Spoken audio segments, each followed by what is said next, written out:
Good evening, everyone, and welcome to the March 3rd, 2026 public board meeting of the Halton District School Board.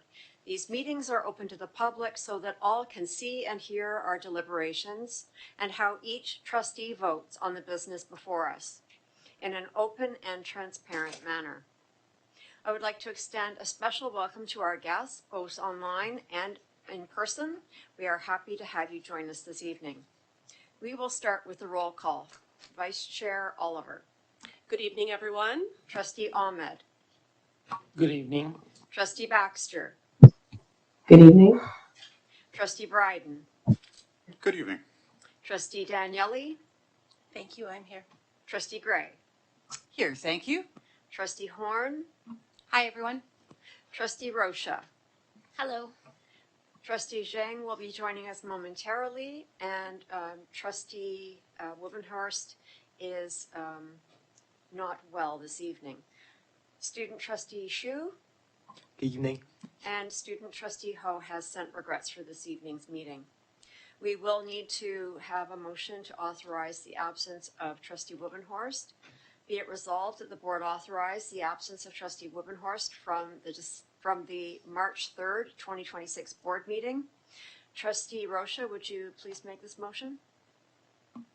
I so move. And Trustee Gray, would you second this motion? Yes, I will. Thank you. Is there any discussion? By show of hands, all those in favor? Thank you. That passes unanimously. Director Ennis, would you please let us know which staff are in attendance this evening? Thank you so much, Chair Collard. Good evening, everyone. We have a full slate of staff here this evening to support tonight's agenda. Thank you. Tonight, Vice Chair Oliver will be honoring the land. We begin by acknowledging the land and our responsibility to care for and respect all that provides us with life. This land upon which HDSB is situated is on the ancestral treaty and tidal lands of the Anishinaabe, Ojibwe, Miccosagi Nation, now known as the Mississaugas of the Credit. Miccosagi territory in the past and present continues to host both Indigenous and non-Indigenous peoples. The HDSB is committed to continuous knowledge building with respect to actions that address and resolve the ongoing impacts of colonialism. We do this by learning and understanding the true history, treaty obligations, duties and responsibilities, and Indigenous rights, while actively maintaining mutually beneficial relationships and collectively respecting and caring for the land. Thank you. We are now up to item 1.3, approval of the agenda. Trustee Baxter, would you make a motion to approve the agenda? Yes, please. Trustee Bryden, would you like to second this motion? Yes. Are there any objections to approving the agenda? Seeing none, the agenda is approved by unanimous consent. Are there any declarations of possible conflict of interest for this evening's agenda? Seeing none, we will move on to section 3.0, delegations, presentations to the board, and 3.1 is the Inspire Awards. I will pass the gavel to Trustees Horn and Oliver, the co-chairs of the Inspire Awards, to preside over this evening's awards. Good evening, everyone, and it's so great to see such a full house tonight. So, as you know, each month we trustees take a moment at the beginning of our board meetings to honor all of these unsung heroes who make our board such a great place to be. Tonight we have 5 awards to celebrate, 2 of which are groups, and we will also be presenting 4 more awards at schools later on. But we will start with those wonderful people that are here in the gallery, and I'm going to pass the microphone over to Vice Chair Oliver to read about our first 2 award winners. It is our great pleasure to present the Inspire Award to Omar Chirani, and I'll invite Omar to come up to the front, as well as Trustee Tanya Rocha, to present the Inspire Award.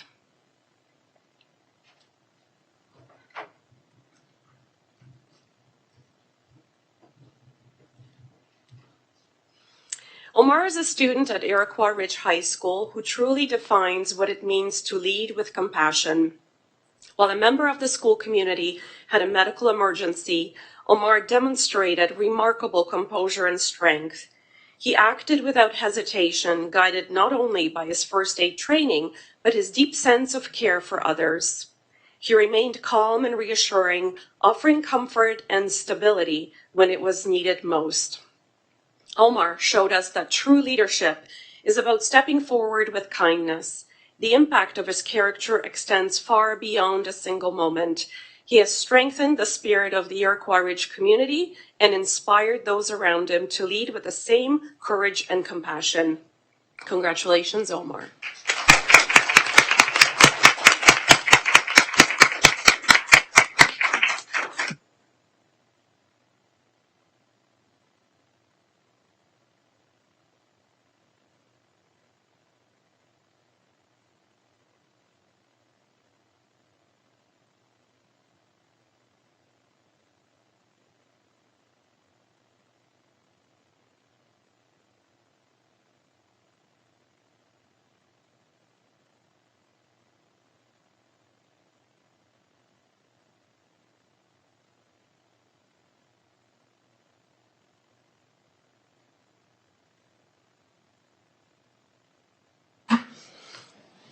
And now it is our pleasure to present the Inspire Award to a group of students: Esme Massa, Julia Ruck, Elin Hughes Osoren. And I will invite Trustee Jean Gray to present the award to this wonderful group of students. Please come on up.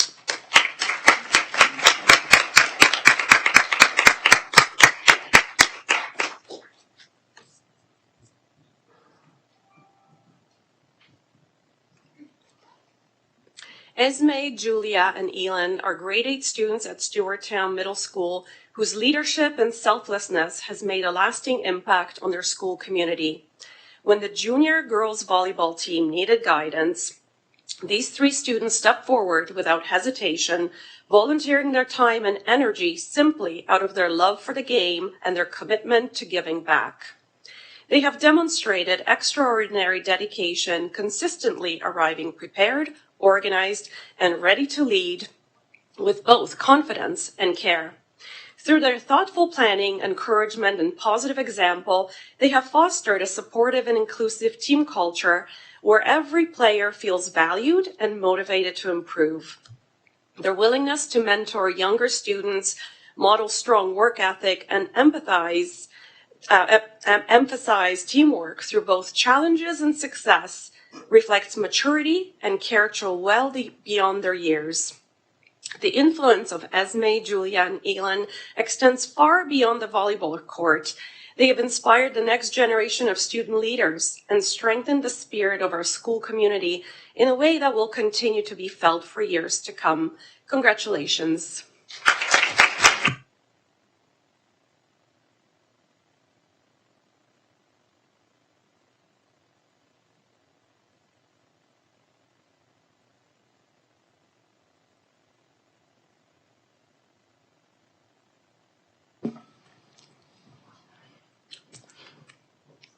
Okay, so we're a little bit out of order tonight, but next up, I'm going to ask Dania Thurman from Central, as well as Robbie Bryden to present the award.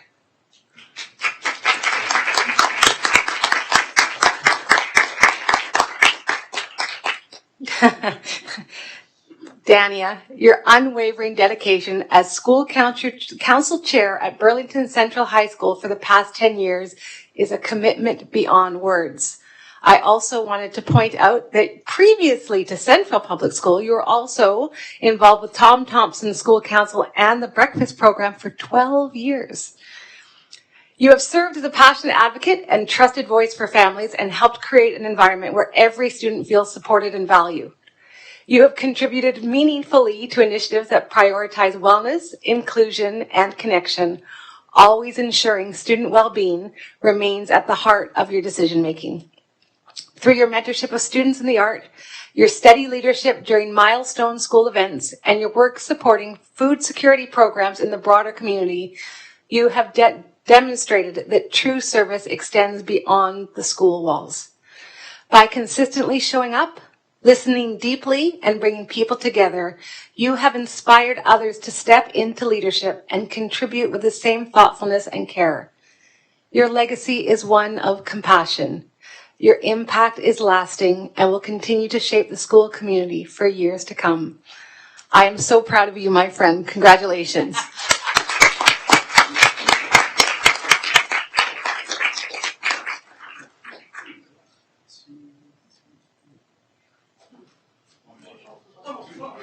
West Oak? Just signed his. Okay.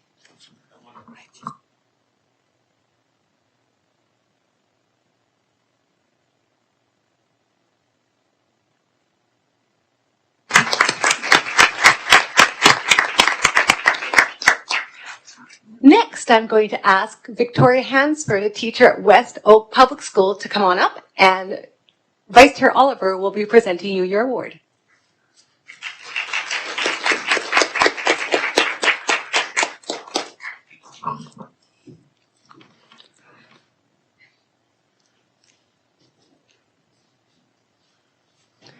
Victoria, you are an exceptional educator at West Oak Public School, and your unwavering dedication to supporting students with complex learning and medical needs exemplifies the heart of inclusive education.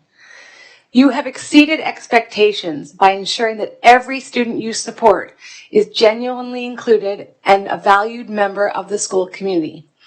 Your advocacy for meaningful participation and belonging is always grounded in the deep respect for each student's unique strengths and potential.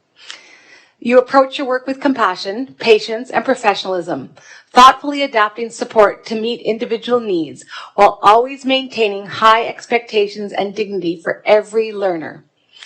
Your commitment extends beyond the walls of the classroom as you build trusting partnerships with the families, offer guidance with compassion and care. You inspire colleagues through your expertise, generosity, and commitment. Victoria, your impact is profound and will leave a lasting impact on the lives of students and families that you have supported. Congratulations.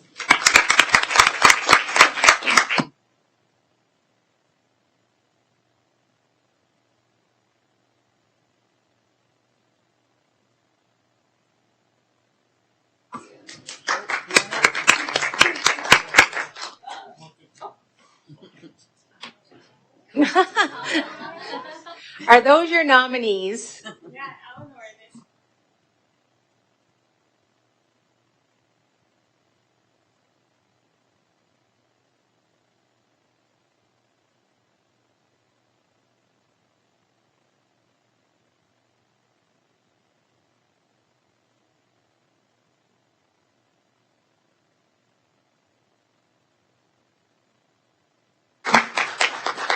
Okay, next up we have another group. So we have Griffin Decker, Sierra Kelman, and Hannah Olivia Sherritt, who are from M.M. Robinson, Aldershot, and Abbey Park, but they are part of the Nature's Near Outdoor Experiential Program. So come on up, guys.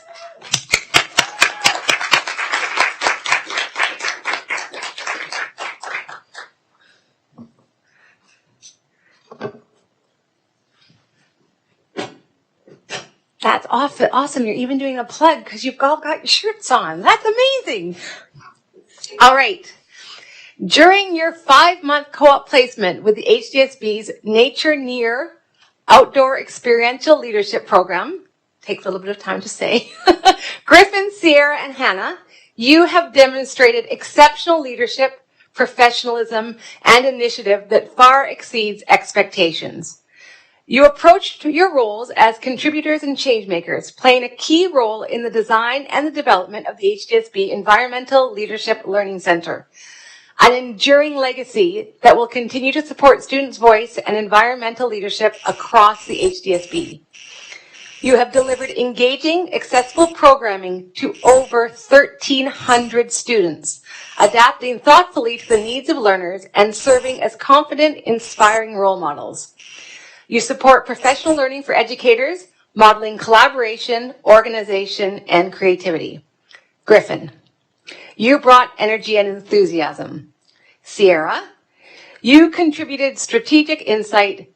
And Hannah, You built authentic connections. Together, your collective impact helped environmental education become student-driven and inspiring within the HDSB. Your leadership has created a lasting ripple effect that will continue to benefit students, educators, and the broader community for years to come. Congratulations.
What a diverse group of winners tonight, from powerhouse parents to inspiring teachers to students who make change to advocate students as well. What an amazing night to see all this great, inspiring moments. So we've been able to celebrate all these wonderful people here tonight, but we do still have 4 more that will be presented at schools. So we have, 5 more that will be presented at schools. We have Alan Abe Samis from Viola Desmond Public School, Jen Brown from Craig Kielburger Secondary School, Jeffrey Gunawan from Cedar Ridge Public School, Samara Janjua from Frontenac Public School, and Tracy Smith from Alexander's Public Schools. So again, as last month, I am challenging you to get out there and continue to help shine a light on all these amazing people that help make HDSB such a great place to live, to work, and to be educated in. Again, I know there's a member at Pauline Johnson's school who is making it her pledge to do this every month for a different member, not only of her community, because I know that this month it's from a different school, but she is trying to make sure that every month she finds somebody new that inspires her. So, nominate somebody today, tomorrow, or anytime you see that glimmer or that sparkle for those people that make a difference within our school community. Do something amazing to make somebody feel that they have made a positive impact to the HDSB. You can find the nomination form on the HDSB website, and I encourage you to do so. So thanks everyone for coming out, and have a great night.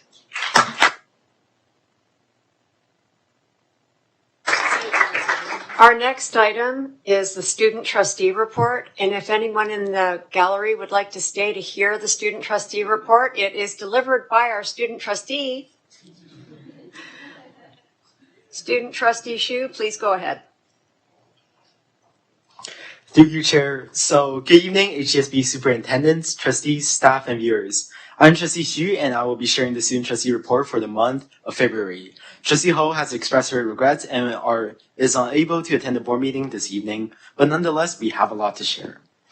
So, the February Student Senate meeting has been characterized by amazing presentations and great productivity. We're honored to be joined by Mark Clare, CEO of the Halton Learning Foundation, to engage the students in brainstorming for the upcoming HLF month in April and how they can be involved. Vice Chair Oliver and Trustee Gray were also present to deliver an amazing presentation on the financing and funding situation HDSB is currently in. In the same meeting, senators also had the chance to wrap up their work for the workshops, work on their own initiatives, and plan for election promotion. Additionally, on Wednesday, February 11th, Trustee Ho and I, along with the Student Senate co-chair Charlie and Giovanna, led our second annual Junior Council meeting, bringing together our lovely grade 5 to 6 representatives virtually. Our very productive and collaborative agenda for this meeting focused on HLF month, as well as preparing our members to introduce themselves to their schools. HLF CEO Mark Clare gave our students a very informative presentation, which was followed by a brainstorming period for members to plan their school fundraisers. Then we broke the junior council members into breakout rooms and asked them to make posters and presentations for the classroom visits they should be pursuing this month. They were also briefed on the Washington campaign and were tasked with the role of helping to promote the multimedia content submissions for the competition at their respective schools. Trustee Ho and I are always extremely proud of our junior council for their enthusiasm and hard work, and are even more proud to call these students an amazing representation of the bright future generation of student leaders that the HCSB has. The Student Senate Associate results were also released over the past month, where 4 students per region per subcommittee will be joining us as part of the Student Senate from the over 200 applicants as selected by our regional directors. Furthermore, the HCSB Washington campaign, as discussed and revised for numerous times, is finally beginning to be implemented. A total of 7 meetings were hosted over the past month. This first meeting took place on February 12th with the Executive Council, where all members gathered together and received a comprehensive run-through of the plan with action items. One day later, we met with Associate Director Petco and Superintendent Fowler on February 13th to have the plan approved. 4 regional meetings were then held by our regional directors with student senators and key student council members for their respective regions to fully communicate the Washington campaign to each individual school for its initiation, which happened starting February 23rd, with students across a number of schools beginning to collect the pre-campaign phase data. Last but not least, I had the great privilege of attending the Washington Safety Committee meeting just organized today by Superintendent Fowler earlier today to also share the plan with MNs, principals, and vice principals that were present. For the upcoming month, we are looking to collaborate with the communications department to finalize a letter draft and a video script to launch a multimedia competition component of this campaign. Additionally, 2 weeks ago, Trustee Ho and I had the opportunity to represent the HSB at the Ontario Student Trustees Association Education Action Conference in Ottawa. As always, we had the amazing opportunity to network with student trustees from across the province, as well as to speak with an MPP and a senator. Wrapping up our student trustee elections with a very competitive election on Thursday, February 19th took place as well, and we are very proud to announce that our election included over 20 candidates running from Oakville, Burlington, Milton, and Halton Hills combined. As for the results, I am incredibly grateful to have been elected to serve a second term, like Halen, in this incredible role of student trustee. In the second term, I would like to continue my work towards protecting HSB washroom spaces as I have been, as well as working towards the other promises for which the students of HSB have entrusted me with. But more importantly, I would also like to congratulate our newly elected student trustee for the 2026 to 2027 school year, Melly Liu, who is currently sitting right over there. She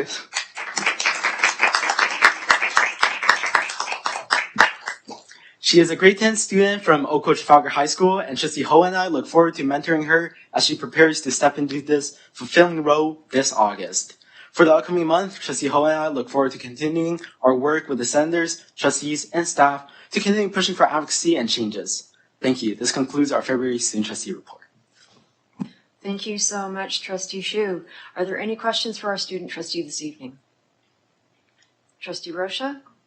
Through you, Chair, no questions, but to formally congratulate both you and, I can't see her from here, both you and Melanie on being successful, and we're looking forward to having you in September. Thank you very much. We are now moving up to section 4 which is our consent agenda. For approval, we have the Halton District School Board minutes from February 3rd, 2026, and for receipt, we have the following items.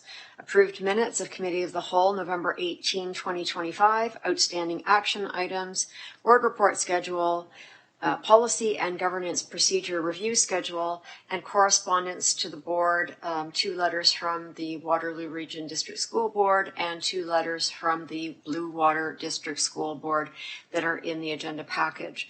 Please let it be resolved that the board approve the consent agenda and receive the information items for March 3rd, 2026.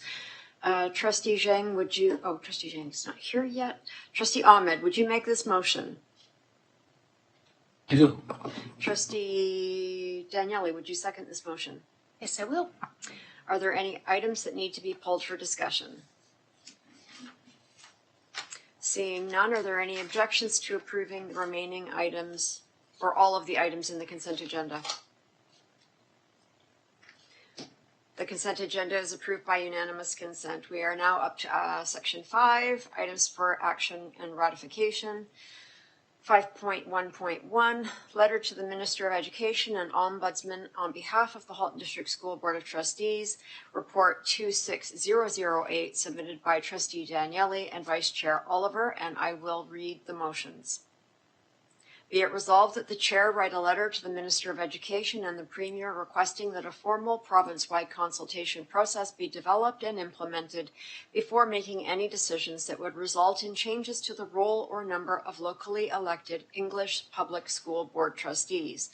The letter will also request that the government conduct research to ensure evidence-based decision-making regarding the best governance model to support the English public education system, while also promoting open discussions that include trustees from across the province, OPSPA, and other education stakeholders as required, and that this letter be sent to all MPPs, MPs, and OPSPA member boards, and that the Chair write to the Ontario Ombudsman in support of recent letters from English public school boards asking the Ombudsman's office to review the potential impacts of removing English public school board trustees with respect to public transparency and accountability, as well as fairness to the English public school board supporters, and that a copy of the letter be sent to the Premier, Minister of Education, MPPs, MPs, and OPSPA member boards. Trustee Daniele, would you move this motion? Thank you, Madam Chair, but I believe there may be a request to separate the motions, so do we do that now and then move each of them separately, or what would be the protocol? If you prefer to separate the motions, that's all that's required. I don't need a motion. So we will separate the two motions. And I'm happy to move both, but I just didn't know when that motion is. Okay. And Vice Chair Oliver, would you second this motion? I second that. Thank you. Trustee Daniele, would you like to speak to the first motion? Thank you. Yes, I would.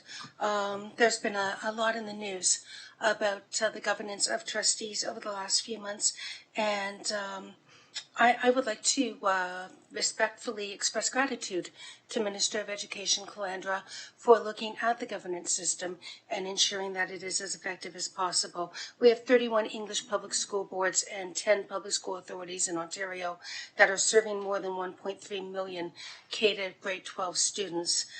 But school board trustees have been in place since 1816. As a publicly elected representative, we predate Confederacy. And I know that for myself, I'm the longest standing trustee around this table. And things have changed since I became a trustee. The world is changing constantly. So the minister's idea of evaluating trustees to see that we continually have our central goals of improving student achievement and well-being, of ensuring safe and inclusive learning environments, and of building public trust is a good one. A review is a very good idea. Local governance demonstrates accountability and effective stewardship of public resources in the interest of all students, stakeholders, and the community as a whole. And that's why I'm suggesting that we write a letter urging the minister to undergo a thorough consultation and review of trustee governance that takes in the experiences and viewpoints of those stakeholders, the students, the parents, the stakeholders, the community.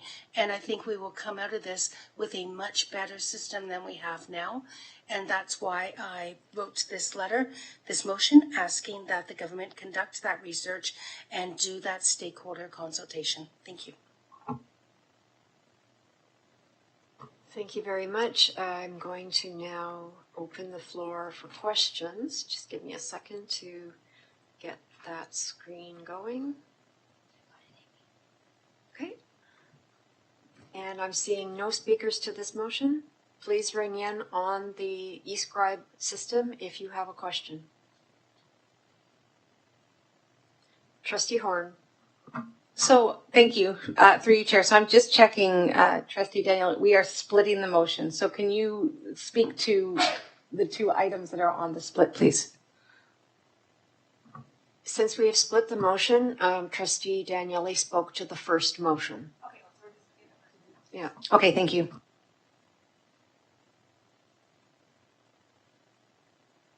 Seeing no other questions, I will call for the vote. And Trustee Shu, you may vote by raising your hand. Are you in favor? Thank you.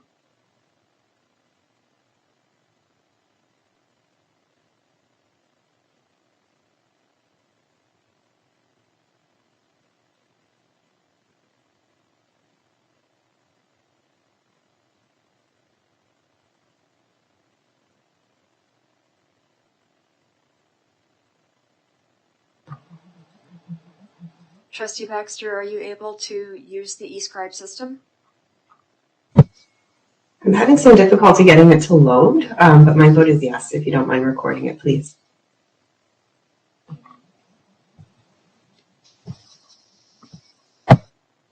That passed unanimously. We will now move on to the second motion. Would you like to speak to that one, Trustee Daniele? Thank you, and I'm also the mover. That would be the mover of that one if I were. I would like to thank my fellow trustees who, in the last day, have pointed out that perhaps this one is a little premature, in that it speaks to the removal of English School Board trustees when there has not been a decision yet to remove English School Board trustees. So as such, I would suggest deferring this motion until such time as a decision has been made by our provincial government. So that would be an indefinite deferral without a date. Yes. Okay, thank you. Is there any discussion regarding deferral?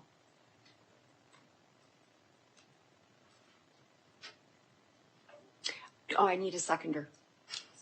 Second by Vice Chair Oliver. I'm not seeing any debate. Let's open the vote on deferral. Trustee Hsu, thank you.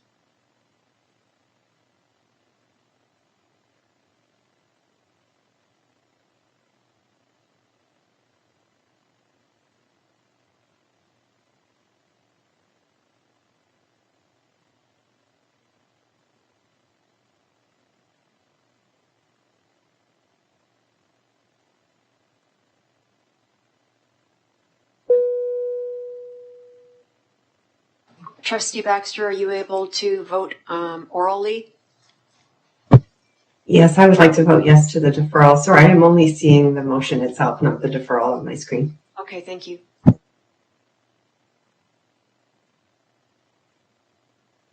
And that also passes unanimously. Thank you very much.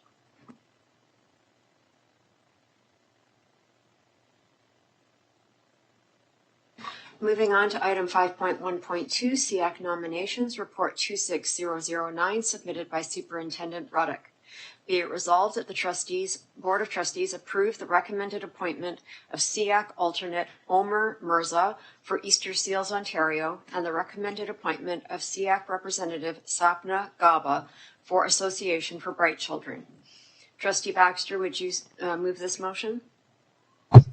Yes, please. Vice Chair Oliver, would you second this motion? I second. Thank you. Please go ahead, Superintendent Ruddock. Good evening, trustees. Just two small shifts in the membership of SEAC, and the report is before you. I'm happy to take any questions. Thank you very much. Just looking to see if there are any comments or questions.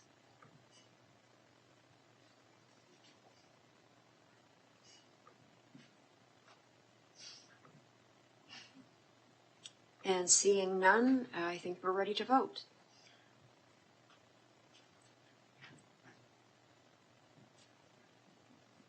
Trustee Hsu, are you in favor?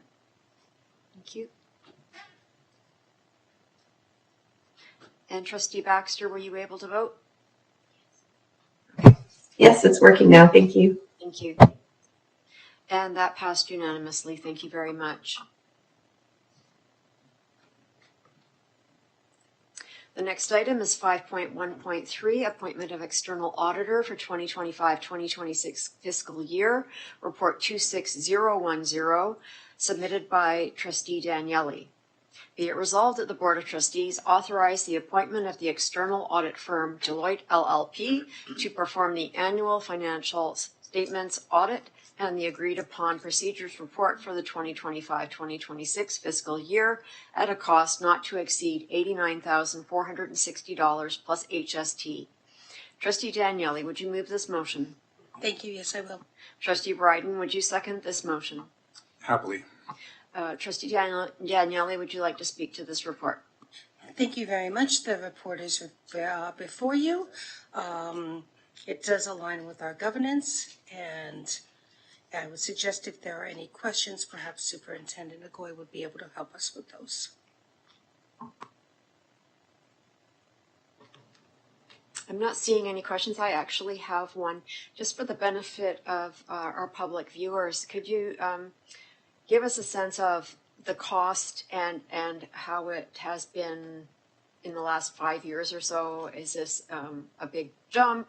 Is it approximately the same? And what do you believe it's in line with what other boards are paying? Thank you, Chair Calder, and through you, the cost has been pretty consistent. There's about a 3% increase year to year. This is a competitive procurement process, so through OECM at the time, it's year 4 of a 5-year term. Overall, for an organization our size, this is a very competitive price. So we are right now just shy of $90,000 in annual fees for external audit. Thank you. Perfect. Thank you very much. I see no other speakers. So I call the question, and please vote. Trustee Xu, thank you.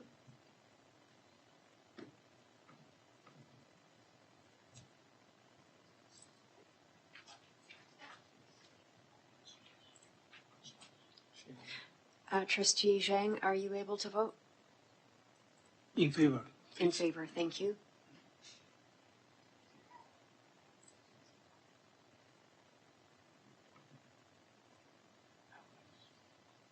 And that passed unanimously. Thank you very much. Our next item is 5.1.4, 2026 Trustee Determination and Distribution, Report 20111, submitted by General Manager Thibault. And I need to get the motion up. Just give me a second. The motion reads, be it resolved that the Halton District School Board designate no areas within its jurisdiction as low population areas for the purpose of trustee determination and distribution. Be it resolved that the Halton District School Board approve the trustee determination Appendix 5.2 and trustee distribution Appendix 5.3 and Appendix 5.4 templates as appended to Report 26011. Be it resolved that the Halton District School Board approve the determination of electoral quotient by ward as follows, as described in Report 26011. Status quo for Burlington, status quo for Oakville, status quo for Milton, status quo for Halton Hills, and be it resolved that the town of Oakville be designated as the lead municipality. Trustee Gray, would you move this motion? Yes, I would. Thank you. Trustee Ahmed, would you second this motion? Thank you. General Manager Thibault, would you like to speak to this report? Thank you, Madam Chair, and to the trustees. I'll be quick. We had a pretty fulsome discussion last week at the committee, the whole meeting with regards to this. So the long and short is that we'll be maintaining status quo because there's not enough of a substantial shift in distribution and determination of population. I believe that if we proceed in 2030, it'll probably be a different story. But until then, I think it's best to remain status quo and to maintain what we've currently been operating under with the trustee-specific geographic areas. Last piece is we have to submit this by April 3rd. We have till March 31st to render a decision on this, which we're doing this evening, subject to your approval. I will probably hold off on notifying the necessary agents and members maybe until later after March break, just in case new information comes to light, as we haven't yet received any formal direction from the Ministry of Education through a memorandum or whatnot. So just in case things change as things evolve, we'll just hold off. But if we hear nothing, then we'll certainly submit prior to the deadline. Happy to take any further questions. Thank you very much, General Manager Thibault. You gave us a fulsome opportunity to discuss this at Committee of the Whole last week, and I believe it's pretty straightforward and all trustees had a good understanding of it. I see no speakers on the speakers list, and so I will call the vote. Trustee Xu? Thank you.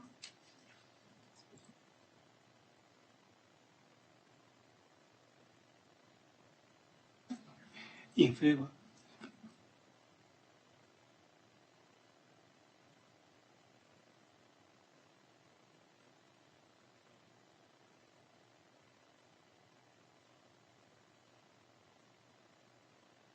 And that passes unanimously. Our next item is 5.1.5, Transportation Policy Report 26012, submitted by Superintendent Ngoy.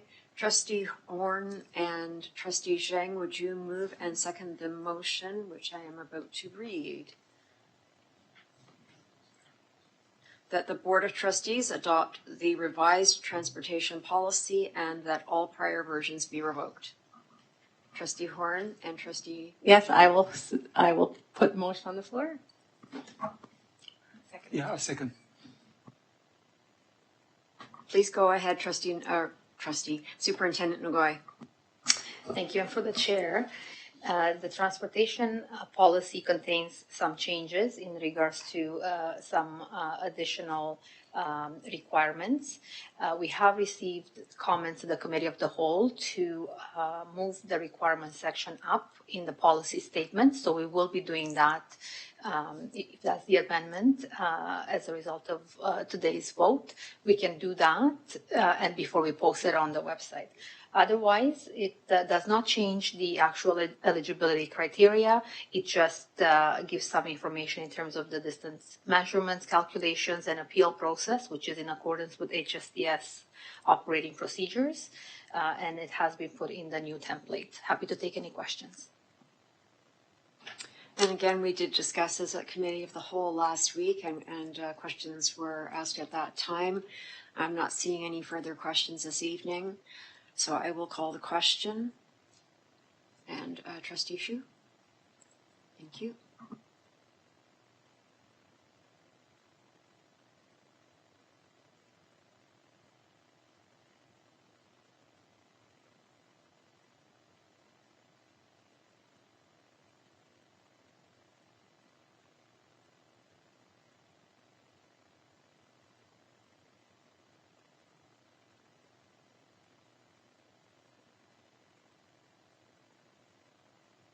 Trustee Zhang, are you able to get into the system?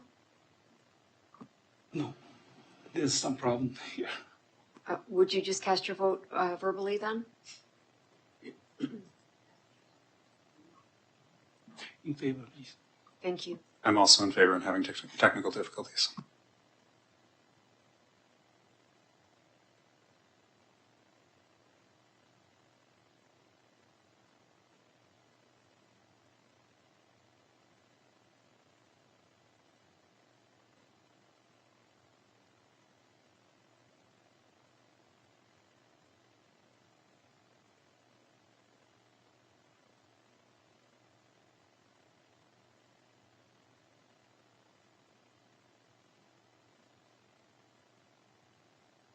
Thank you. That passed unanimously.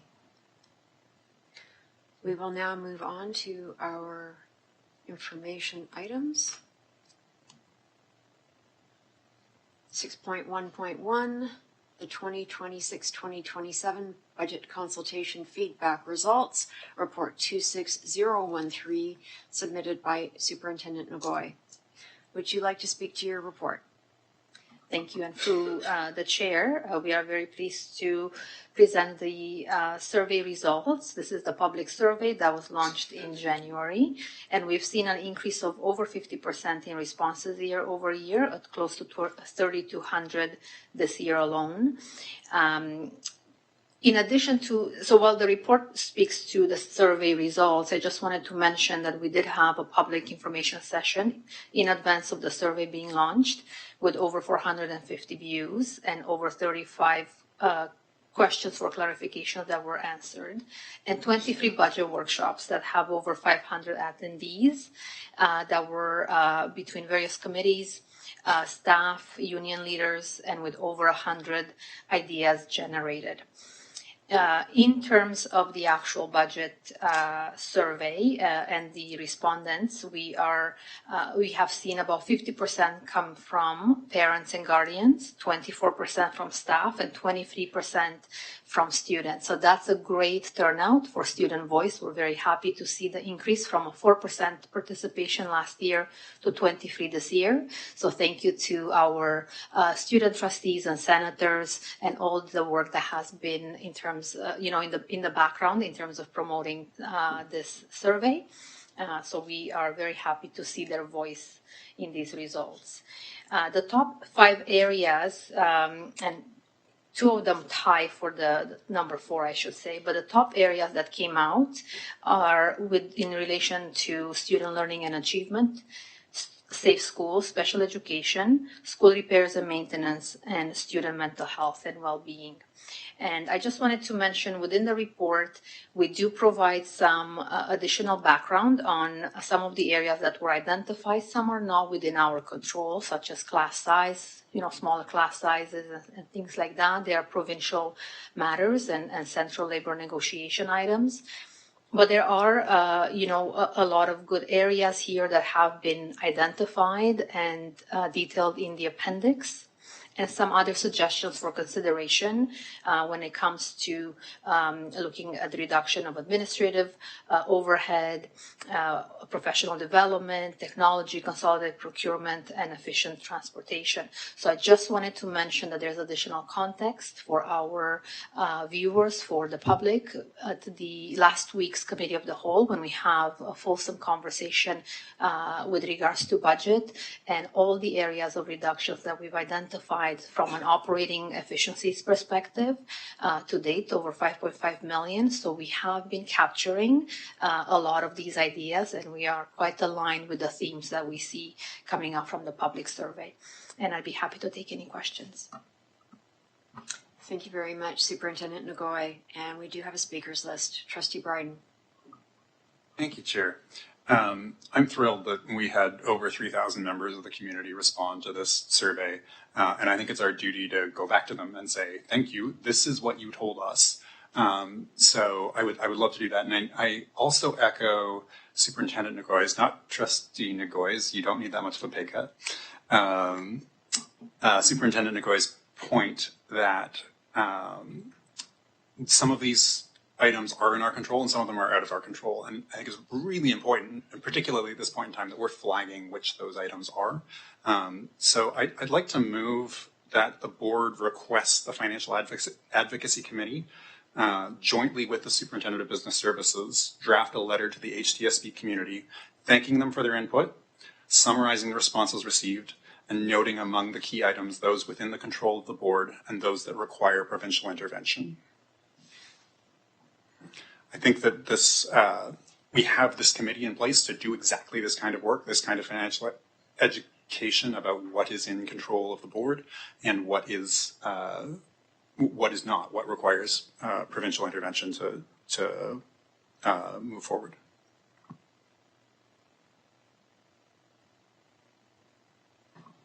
I believe General Manager Manager of Board Services, Khan, would like to address this. Thank you through the chair. So certainly the board can give a standing committee the authority to draft a letter. One thing just of note that typically the process would be for the chair to send the letter on behalf of the board. So maybe it can be something that the standing committee can draft, but then the chair also sends sort of in that formal capacity if that's, if you're amenable to that inclusion. Absolutely. Thank you. Did you have any other questions or suggestions? We need a seconder for the motion. That is Trustee Rocha. Is there any discussion regarding the motion? And Trustee Horn, I see that you're on the speakers list. Is that for the motion or is, no, okay. So anyone who wants to speak to the motion, please raise your hand. Seeing none, we will call the question. Trustee Hsu? Thank you.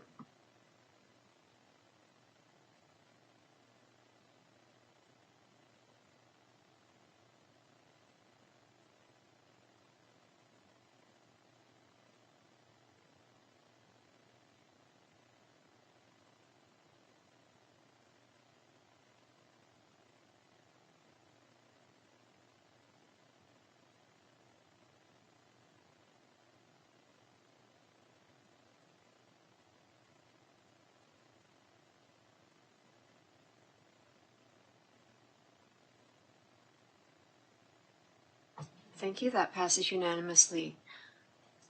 Moving on to our next speaker, Trustee Horn. Thank you, through you, Chair, to Superintendent Nguyen. So thank you for going through this, and I apologize retrospectively because I wasn't able to make the meeting last week, and I had wanted to ask that question there.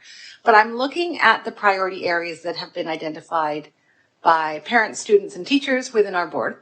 And I know we always talk about pockets of money that we have. So we have certain pockets that can't bleed out to other areas. Who determines those pockets? Do we determine those pockets, or does the ministry determine those pockets? Is one of my question one.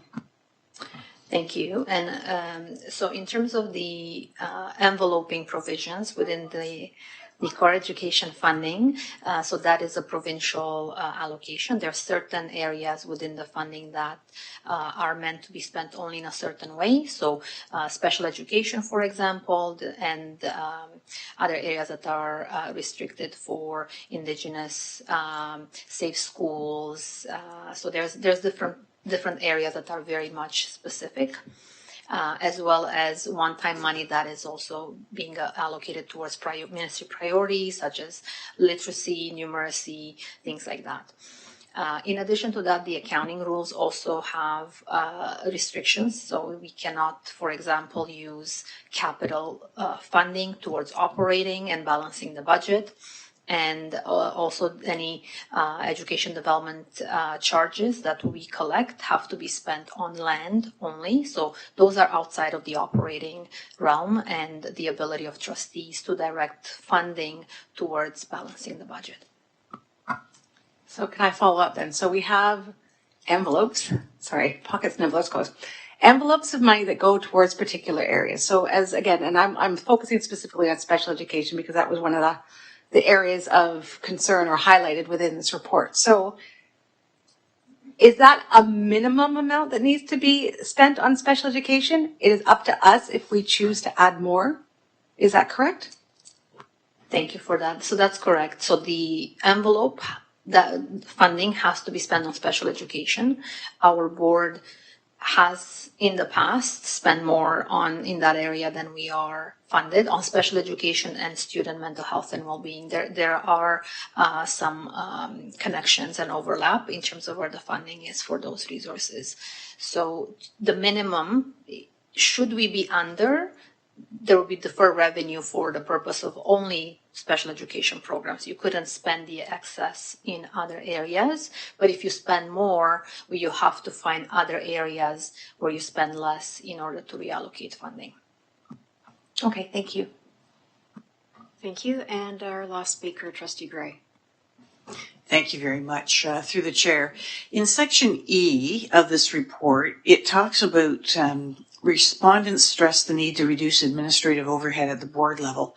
And I think, needs to be punctuated that since 2017 and 18, though the ministry has funded 4 additional superintendent level positions, we have not added those. And in fact, the work of those 4 additional positions have been spread out among the superintendents that we have. My question is this, in the top part where it talks about this area where the public is wanting, thinning out of the administrative overhead when it talks about senior staff, corporate and central program staff, is that including those staff that we take out of the classroom and bring into the board to be central staff, like the instructional leads and things like that? Is that group in amongst that area? For the chair, yes. So central staff are staff that are supporting students and staff in school. So they would be central teaching positions. They could be central student mental health and well-being, central special education positions, equity, inclusion. So those types of areas. So they're more, I would say, on the instruction and supporting instruction. Corporate side are the areas of finance and payroll and research, information technology, information services. So those sort of areas. So it really is looking at everything that is not located in the school level. So follow-up question, please. So as we're in this area, we have spoken to the fact that we haven't increased the number of superintendent positions. Do we have any sense of over this number of years, let's say the last 8 or 9 years, have we increased corporate and central program staff, or are we pretty much maintaining the same level over those years? Thank you. So there has been some ups and downs, some increase. There have been some positions that were funded specifically for certain areas. So, for example, there are areas that were funded like a research, or it would be the federal government. So we've added program support, before and after programs. So some of those have an administrative component that has been funded through additional other ministries or federal or fees.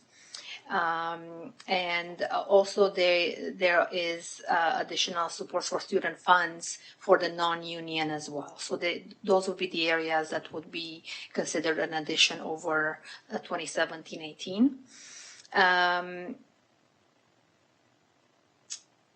And in terms of the central program staff, that has been going up and down as well. So in 2019, 2020, there was a reduction. Then we increased it back when we were able. And now we're looking again in terms of aligning funding and resource allocation. So those are some of the areas we're considering when we're making some suggestions for recommendation for in the draft budget. That's great. Thank you very much. So suffice to say for the people out there that have suggested this, that we've got money that actually is being turned back into supporting students. Money that, with the superintendent's position again, that could have been spent but is funneled back towards the support of students. And I think that's very positive and what the public wants to hear. Thank you for that. And yes, so one of the areas that we've discussed and presented through presentations over the last few months is that we do spend almost 98% of all of our funding on instruction and supporting instruction. So that includes all the school staff, our student transportation and school operations, and we only spend 2.2% on that board administration. And that 2.2% is below the funding level. So one of the areas where we spend less than funding is on board administration, so that we can focus everything we can on instruction and students. So we've been doing that all along, and we continue to do so. So that's really it's always been the focus that we spend as much as we can and direct as much as we can of our operating funding towards instruction and towards supporting our students. Thank you very much for your report, and we look forward to the next budget report. Thank you. 6.1.2, Multi-Year Strategic Plan Monitoring Report, report number 26014, submitted by Associate Director Petco and Director Ennis. Associate Director Petco, would you like to speak to this report? I would, thank you. Through you, Chair, to all trustees. Before you is an update on the work completed regarding the implementation of the Multi-Year Strategic Plan in 3 particular areas: the commitments of kindness, connection, and community, human rights, equity, and inclusion, and mental health and well-being. We wanted to share that progress up to date. We are on track on the whole, and happy to take any questions at this time.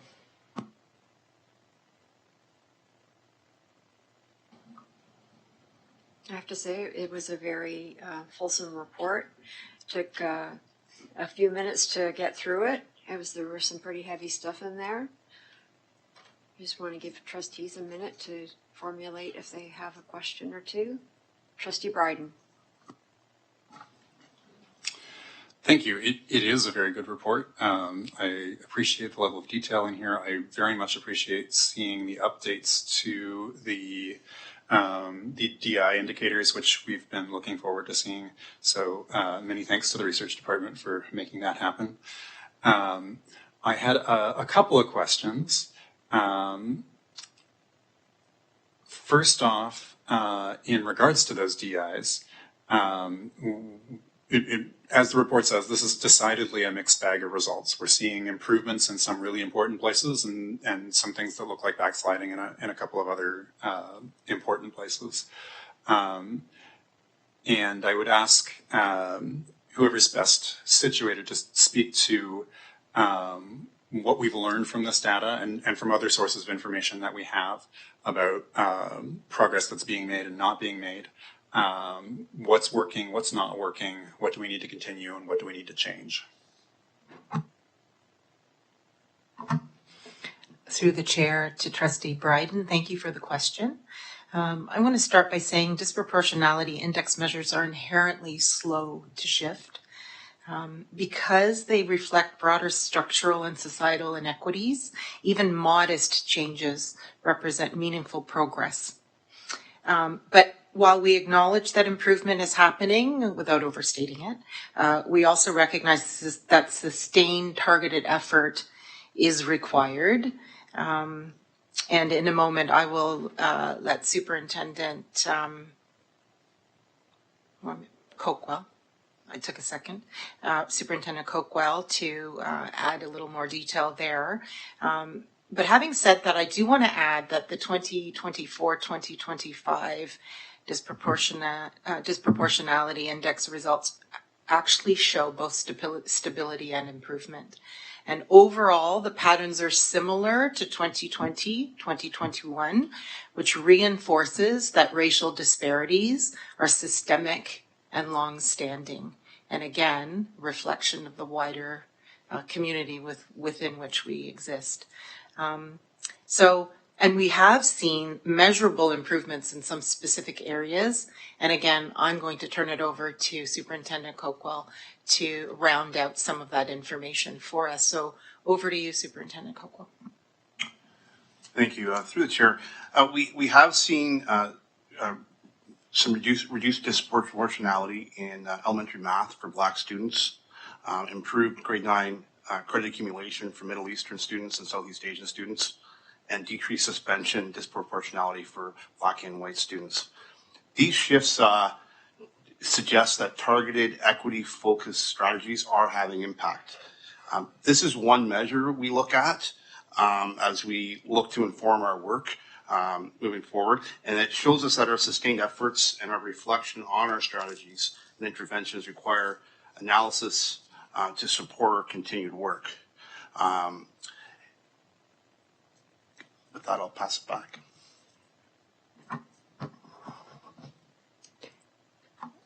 Could I follow up? My other question is, we have data here through a racial lens. Obviously, there are other disproportionalities that are important to look at. One that we've talked about a lot around this table, but we haven't looked at much in terms of data, is economic opportunity. My colleague, Trustee Baxter, pointed out that in the 21 data, there were some indicators that could potentially serve as proxies for this at the individual level. My thought is you don't need to look at the individual level. Let's look at the school level. And we definitely have school indicators of what economic resources students show up with at the neighborhood level. Could we take a look at what these indices look like, not at the individual level, but at the school level when we're looking at comparison to our economic opportunity indicators? Through the chair to Trustee Bryden, thank you for the question. In terms of school-based data, I think that, may I look over to Dr. Bishaglia? I'm wondering if you can just share with us a little bit about what would be available, what is possible, how we may disaggregate that, where could we pull that from? Thank you. Through your chair, this question has come up at board in the past, and we did discuss that there is an educational opportunities index that is used for resource allocation, and that index comprises of a number of socioeconomic variables at the school level. So it is constructed based on the postal code of the students attending those schools. And that index is used in a number of ways, but particularly with regard to resource allocation. And then principals use their judgment to ensure that students have the resources available, including food programs and partnering with the community to address the socioeconomic needs. So it is a practice that the school board already has in place. So that certainly speaks to the process of resource allocation. It doesn't speak to the analysis of whether we're narrowing gaps based on that metric and bringing forward data to look at whether those gaps are narrowing. Is that possible? So the disproportionality index analysis comes from direction of the ARD, the Anti-Racism Directorate, and at the time in 2021 from the Equity Secretariat. And those mandates really pertain to identity-based variables, racial identity, gender, sexual orientation, and et cetera, that are, let's say, more proximal to the student and more amenable to systemic discrimination within the system, right? So it speaks to ways that discriminatory practices within the education system leave out certain students based on their demographics. So we don't have a call to essentially use or even consent to use socioeconomic factors of families in order to disaggregate the academic achievement. We know from historically and quite frankly common sense that if students have less socioeconomic factors at their disposal, their academic achievement might be compromised, and hence why at the school level and at the system level there's resource allocations that take place to close the gap. So, you know, we don't have that sort of mandate to disaggregate in that way.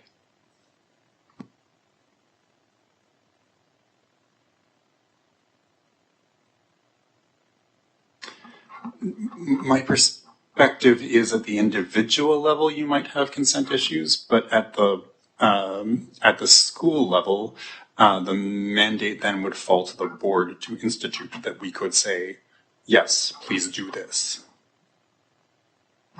We can take this conversation offline, but the disproportionalities are really meant to be as close to possible to the student level because it is based on their academic achievement. So, you know, I think perhaps we can take this offline, Trustee Bryden, and we can have a more nerdy conversation outside of this context. If I may just add as well, you know, we can also look at the priority schools, and you know, that's certainly an indication of the socioeconomic data to which Dr. Bishaglia spoke earlier around the collection of postal codes that concentrates a certain socioeconomic family level within certain communities. But we can look at those schools and see how they are performing year over year, and that perhaps might give you some indication of that which you're seeking. Thank you. Vice Chair Oliver. Thank you, through your chair. Thank you very much for this very comprehensive report. And I appreciate that you're right now looking at the results of the analysis, and I'm looking at the DI data in particular. So I guess the next level will be to ascertain what are some of the issues that are coming to surface, what are we recognizing and what needs to be tackled, and what would be the relevant or appropriate strategies to get at the root of some of these I guess deficits that we see. So specifically looking at grade 9 credit accumulation, which is not on track for certain subsets of our student population, I'm wondering if you've started to identify, what may be some of the causes or what might be some of the necessary strategies or initiatives to support those students so that they may, obtain all the credits that they need in grade 9 to successfully move through high school. Thank you. Through your chair, thank you for the question, Vice Chair Oliver.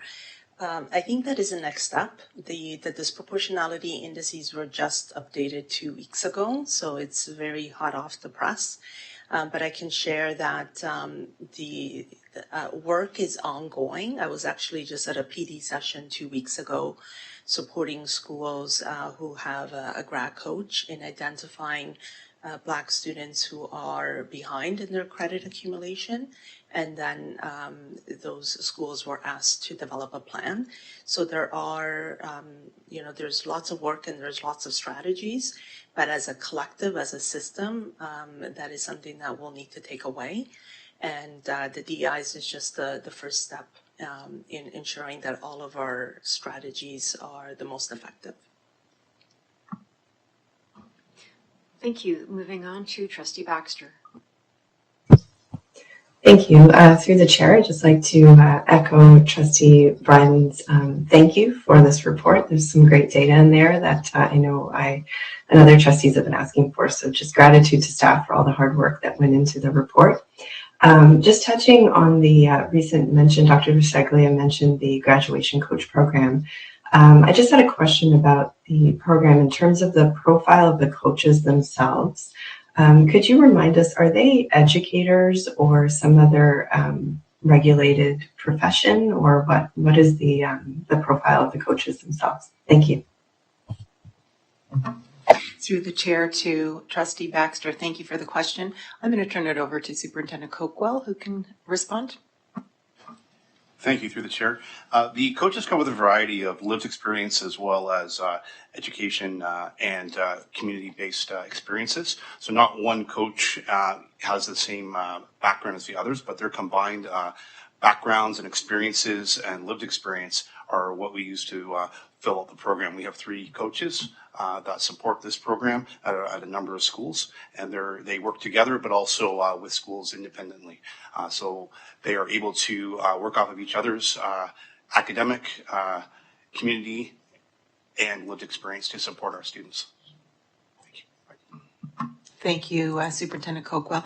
Yes, so, and just in terms of qualifications per se, one of our grad coaches actually recently is a graduate of Teachers College, and so is a trained teacher, and then we have CYCs on the team as well. I think that's what you were looking for, Trustee Baxter. I hope that answers your question. And second time speaker, Trustee Bryden. Thank you. Moving on to the mental health section of the report. I know that a lot of the data we use here is annual, and we'll see more updates in November with the next report. I'm interested in how we roll up how we're doing on this. We've listed this as being on track. And I note that in the data we saw in November, we saw some really positive stuff in the secondary panel for the mental health of our students. And it was a little dicier in the elementary panel. And then in the staff well-being and mental health section here, we've noted some challenges in operations. And I'm just wondering, is there, I guess the question is, between that and the potential challenges in our current budget restraints and what might come out of this budget round, are there risks to our continued pathways on track and our ability to continue supporting student and staff mental health and well-being effectively?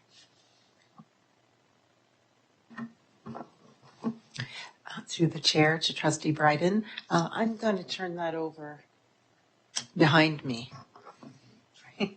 Dr. Barnes, are you able to sort of speak to that? Through the chair to Trustee Bryden, thanks for the question. And I may also touch on Dr. Basilia as well, since we got assistance from her department. But the measures in November to responsibly report on various inputs, there's no new input at this stage, as you've suggested. One thing we were very positive, referring back to November, I wanted to bring to your attention once again, is that the benchmark for elementary on the positive mental health, excellent, very good, good, for elementary went from 69.5% to 80%, and the secondary went from 54% to 67%. There's a number of different measures and inputs, but that one was really positive to note. And what happens holistically with mental health generally, there is a bit of a drop off from elementary to secondary, across the province. In our board, that measure went from 80% elementary to 67%. So the question you had about the potential risks going forward, and as Associate Director Petco mentioned, the complexity and fluidity in mental health is very similar to other disciplines as well. So to be responsibly be able to report on it, like to see on these indicators for us to see the actual specific data, how we're trying to mitigate a number of the risks you're talking about with the yearly action plan that we have each year and the 3-year multi-year plan, which impacts our CYCs, the front-facing teachers, work they do with mental health literacy, some of the parent sessions that we run, and supports for students. That in its entirety are things that we are doing, are going to be in place for our students to be supported on going forward. So I feel confident about the robust actions that we're taking at the school level, at the regulated health professional level, at the principal level, all those factors. Hope that helps. Thank you. I believe that exhausts our speakers list. And so we will move on to 6.2, the director's report. Thank you, Chair. Lots of wonderful things happening in our board as usual that I'd like to share with you. As we conclude February as Black History Month, there are so many fantastic events and programs and initiatives throughout the board that were supported. And we were just delighted that for the support of Board of Trustees, senior staff, students, and families who came out to support all of them. HDSB families were invited to attend the Brilliant Black Futures, a celebration in honor of Black History Month, last Thursday at Rattlesnake Point Public School in Milton. The event featured a screening of episodes of Black Life, Untold Stories, a CBC documentary series that explores the rich and complex history of Black experience in Canada over the past 400 years. And it connects to the new curriculum that's been introduced. Some of you may know that the Ministry of Education has launched the curriculum for Black history and Black experience, and so we're excited about that. Attendees had the opportunity to explore community vendor and resource tables supporting Black students and families, attend student exhibition focused on Black history in Canada, and learn about the HDSB Graduation Coach Program for Black students, which we also had in our boardroom a couple weeks ago at the Black History Month celebration that we held right here at JWS. The event also featured Reading Circle for Early Learners, led by Yolanda Marshall, Guyanese-born, Bajan heritage Canadian author of children's book. So I want to say congratulations to all our staff and the students and families who came out to support a wonderful evening. As you know, the Governor General's Award in Teaching is handed out annually to teachers right across the country. And in Ontario this year, there were 2 teachers who received the Governor General's Award. And wouldn't you know it, both of them came from the Halton District School Board. And so we say congratulations to teachers Ian Duncan and Heather Howell, Ian from Garth Webb and Heather from M.M. Robinson, on being the recipients of the Governor General's Awards for Teaching Excellence this year. So congratulations. Please join me in congratulating both Ian and Heather. The chair, vice chair, and I, along with Associate Director Petco and many other staff and parents, joined teacher Duncan at Garth Webb for a presentation and award. And Associate Director Petco and I went over to M.M. Robinson, and we were, the students of Heather Howell were just excited and delighted that we came over, and we were able to take some wonderful pictures with her. So congrats to all our fantastic teachers and educators in the Halton District School Board. Team Canada, Olympic Spirit, during the Olympic hockey semifinals. I don't think we want to revisit the finals at all, so let's stick with the semifinals. Classrooms across the Halton District School Board are abuzz with the school spirit as we rallied behind Team Canada.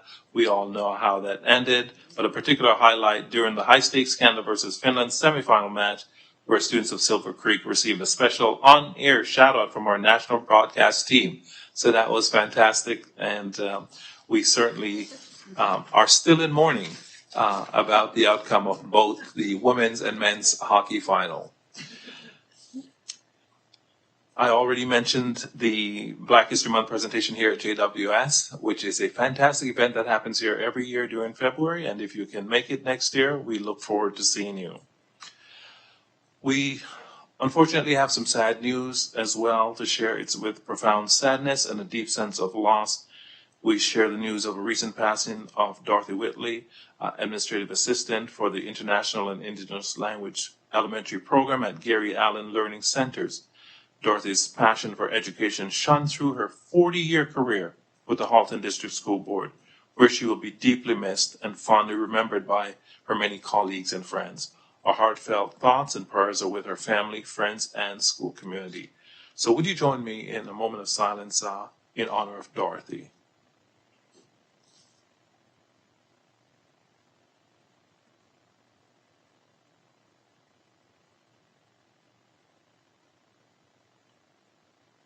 Thank you. And to Dorothy's family and friends, know that we share in your deep sense of loss.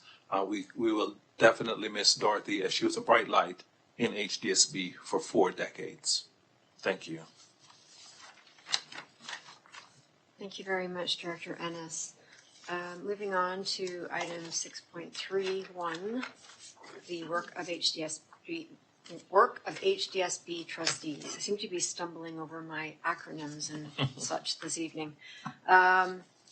In the month of February, we had a lot going on. We have continued with the work on 2 different huge boundary reviews, one for the new high school in Oakville and the other to rebalance the schools in Burlington, South Burlington to be particular. There have been a lot of great ideas brought forward by the public. There's been a lot of analysis done by staff, and there are several trustees involved with both of these boundary reviews. I'm very pleased to see the progress that's being made on these, and I look forward to seeing the reports coming likely in May. That would be really lovely to get that done before the end of the school year. It was very exciting news for Jay and Melody this past week when we saw Jay was re-elected for another year, and Melody will be joining him at the table. And it's so great to meet you, Melody. We look forward to working with you at our board table. And it's an exciting time for students when they know that they're going to be participating at this level. And let me just tell you, you're going to have to put your running shoes on to keep up with Jay. Many of our committees continue their work. We have our standing committees, Board Assessment and Development, Financial Advocacy, and Policy, Bylaw, and Governance. We will be having a special committee of the whole meeting on the 31st of March to deal with a number of items from the Policy, Bylaw, and Governance Standing Committee. So thank you very much for all your hard work in that regard. That's right. International Women's Day is coming up. And last week I was very lucky to be able to attend a breakfast for International Women's Day with Associate Director Petco, Superintendent Ippolito. I'm sorry, I know you by first name. And Superintendent Fowler. It was a wonderful breakfast, lots and lots of great food to eat, and a wonderful keynote speaker. It was amazing to see tables and tables of young women from our high schools at this breakfast speaking about the wonderful things they're learning in our schools. When the Minister of Education says he wants to hear that the money's being put into student achievement and well-being, I can tell you here in Halton, that is true. And the women that spoke at the breakfast last week had volumes to share about what the HDSB has done for them. So I was very, very proud to be representing the HDSB at that breakfast. That ends my report for this month, and I can't wait to see what I get to report on next month. Now we will move on to our committee updates, and from our statutory committees, we will start with the Parent Involvement Committee, Trustee Rocha. There's no update. We haven't met since the last time that I provided an update. Okay, thank you very much. And the Special Education Advisory Committee, Trustee Baxter, are you able to give a report? Yes, thank you. Just a quick update. Our February SEAC meeting, we had an excellent presentation by Principal of Special Education, Colin Spruan, on modifications and how those are incorporated into IEPs in the HDSB. I would encourage trustees to check out the recording of that meeting to see that presentation. That ended with a request to the members of SEAC to provide feedback on the system for how modifications are provided to students and how evaluations are done. Some really excellent work that we were able to hear about, and a consultation that is ongoing with the members of SEAC. And our next meeting will be later this month. Thank you. Thank you very much. Moving on to the Environmental Leadership and Sustainability Committee, Trustee Gray. Yes, thank you. This committee met on February 24, and two of the special things that happened in that committee meeting have already been spoken about tonight. In fact, the presentation to our Nature Near North students receiving the Inspire Award tonight, and we've just heard about Helen Howell and her excellence in winning the Governor General's Award. So they were celebrated at the environmental meeting. Also at that meeting, we learned and talked about the 250 students that recently attended the Learning for a Sustainable Future conference. Those were grades 5 to 8 from 35 schools and 60 different educators. And each school at that conference walked away with a $500 grant to make a difference in their respective schools. We celebrated that we have 110 eco schools on site in this board, with only 4 more schools to sign on, and probably by now they have signed on. Finally, we learned about the Bring Back the Salmon project, and really exciting to me was the report that we received from the Sir Wilfrid Laurier study on the culture of sustainability and climate anxiety. That report studying a group at Limehouse Public School in Halton Hills. So really excited about that. We've got more wonderful plans coming up, and I look forward to attending the next meeting. Thank you. Thank you very much. And next up is the Human Rights and Equity and Advisory Committee, Trustees Zhang and Baxter. Would either of you be able to give a report this evening? Has there been a meeting since our last board meeting? No, there has not been a meeting. Thank you. And then the last committee to report to the board this evening would be the Mental Health Strategy Advisory Committee, Vice Chair Oliver. Thank you. I do not have an update as the committee has not met. However, I would like to refer our students and families to the Mental Health and Wellbeing webpage on the hdsb.ca website for the wealth of resources and supports that's provided there. Thank you. Thank you very much. Now we will move on to item 6.5, OPSPA update. Trustees Gray and Daniele. Yes, thank you. I'll start it off. Donna, thank you very much. Last Saturday, there was a Board of Directors meeting held, and a robust discussion took place on the proposed refreshed OPSPA governance structure. And you would be aware of this because that came up at our January regional council meetings. So we had a discussion about that. Lots of information was taken forward, and a final draft version of that proposed draft terms of reference will be sent out to the voting delegates prior to the March 12th. So on March 12th, we have a very special meeting where we'll be making some big decisions. I just want to remind everybody that the PES Education Symposium's coming, has just been held. There was a 91% satisfaction rate, and many of us were there. And it was so great to have so many of our Halton District School Board trustees attend that. Coming up, April 23-24, is the Education, Labor Relations, and Human Resources Symposium. Registration is now open. And finally, don't forget about the annual meeting for OPSPA taking place June 4 to June 6 in Ottawa. And staff are working to open up the registration very shortly. Trustee Daniele, would you have any additional information to share at this time? The only two other pieces that I would share is to ask trustees to hold the date of April 11th. That will be the Central West Regional Meeting, and it will be held in the Niagara region this time.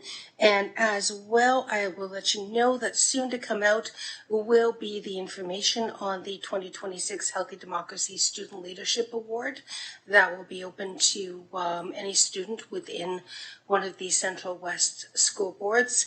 More information will follow, and I will be looking for a volunteer from Central West to sit on the committee for that. Thank you very much. And now we will move on to trustee questions of clarification. Do we have any questions of clarification for this evening's agenda?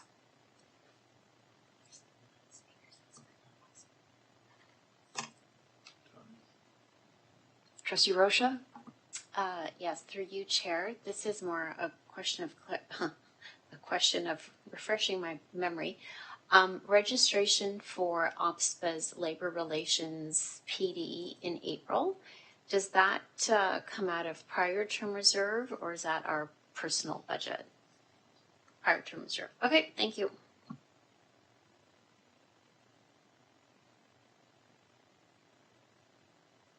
Thank you. Seeing no other questions, we will move on to trustee news. Is there any trustee news to announce this evening?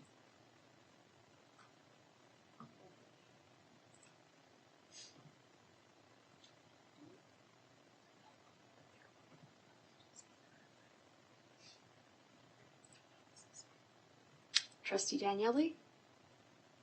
Thank you very much. This is really more of a thanks.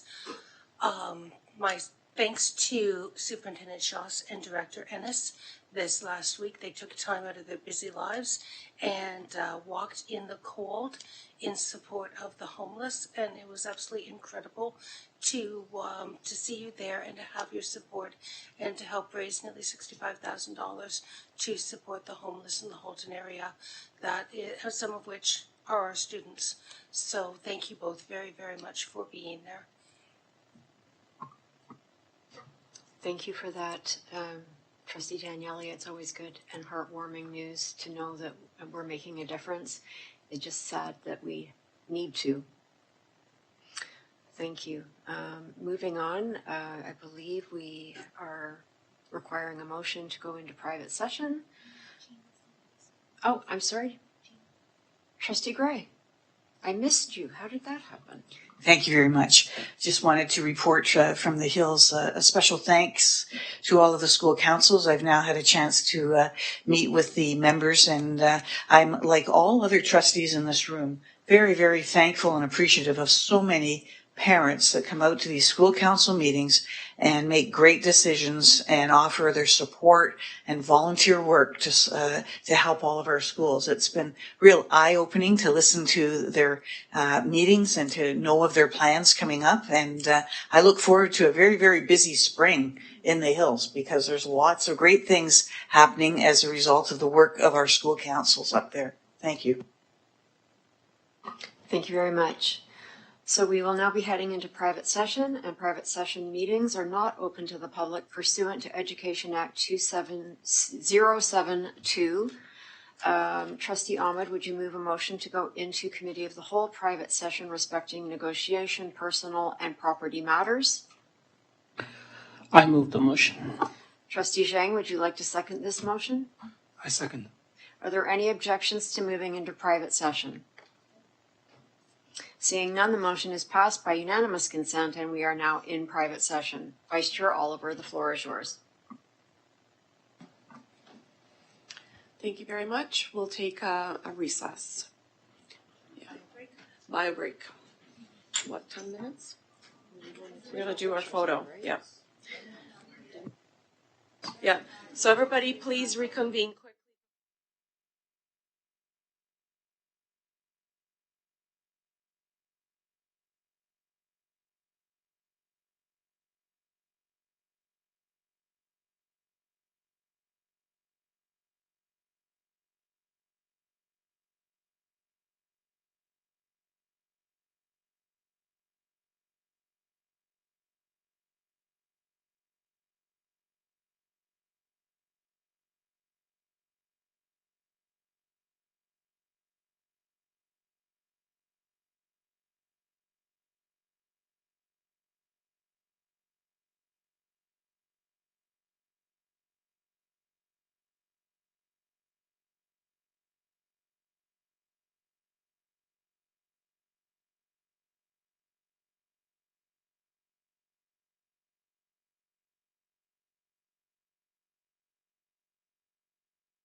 Welcome back to public session. We have a couple of pieces of business to finish before we adjourn.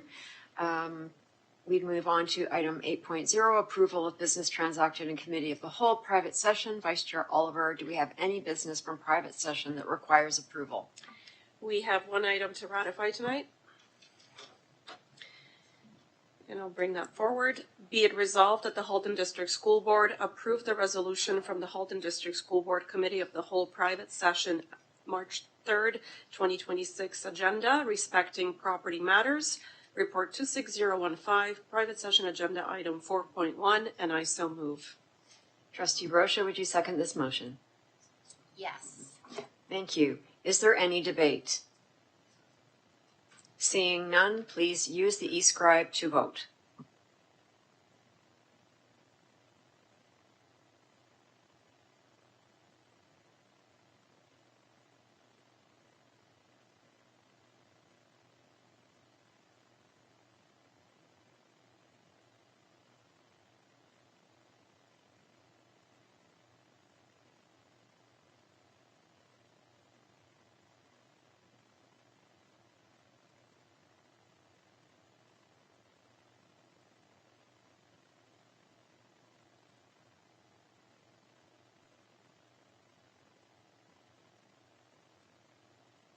If it's not working for you, please raise your hands. Thank you. That passed unanimously. Thank you very much. And moving on to item 9 in our agenda, we have reached adjournment, and as our agenda